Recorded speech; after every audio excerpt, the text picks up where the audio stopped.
Hi guys, we're going to try this again. A little frustrating right now. I made the video, hit the wrong button, and deleted the video. So I've got to remake the video.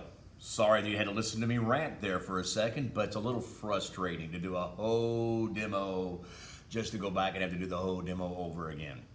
All right, so here we are. I neglected to talk about appliqué on the last video. So this one will be on appliqué as well as how we cleaned up the seam on our piece. So there's my seam. You can see where I've already repaired it once, then I had to damage it up so I could repair it again.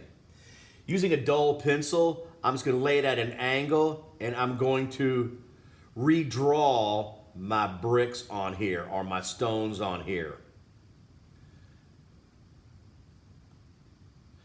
Is it gonna be perfect? Probably not. But we're gonna camouflage this with our seam, and because we're gonna put an applique on it, we're gonna camouflage this also with our applique. Just like when I told you you're making your signature on your pinch pot bowl, don't come back and try to clean up these lines right now. Let the clay firm up or even become bisque, and then we can clean up those lines a little better when the clay is more firm. If I try to clean this up now, all I'm gonna do is smear them all over the place. So I just used the pencil and redrew the brick lines or the stone lines on my piece. I'm using the belt buckle that we made a casting off of the skull and crossbones. And all I need to do is take a chunk of clay, press it into the mold, pull it out, and I've got the skull and crossbones there.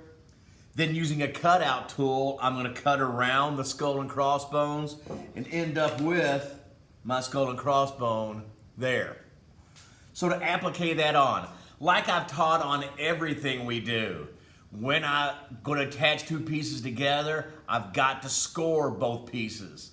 And like we did our foot ring, I'm going to score this, I'm going to add vinegar, I'm going to touch it onto my tumbler, I'm going to remove it, it left a wet spot, I'm going to score the wet spot, then I'm going to add vinegar, and then permanently attach the applique to it.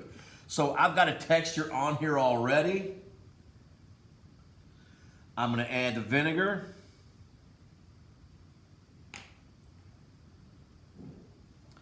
And I'm going to camouflage my seam a little bit by putting the applique on the seam.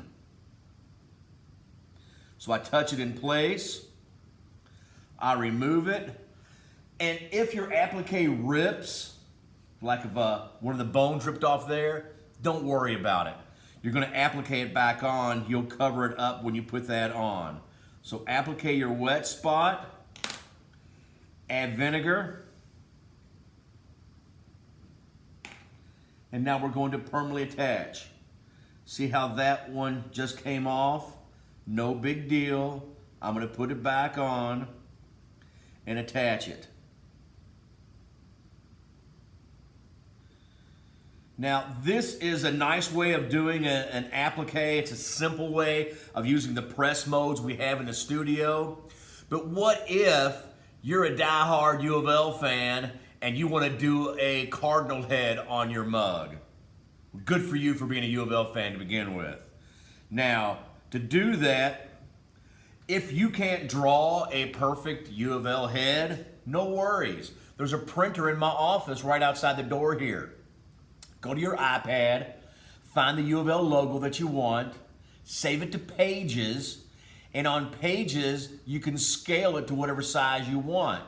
Problems we've had in the past, people found what they wanted, downloaded it, sent it to the printer, and it printed an 8x10 image. A little bit big to applique on a 6x9 mug.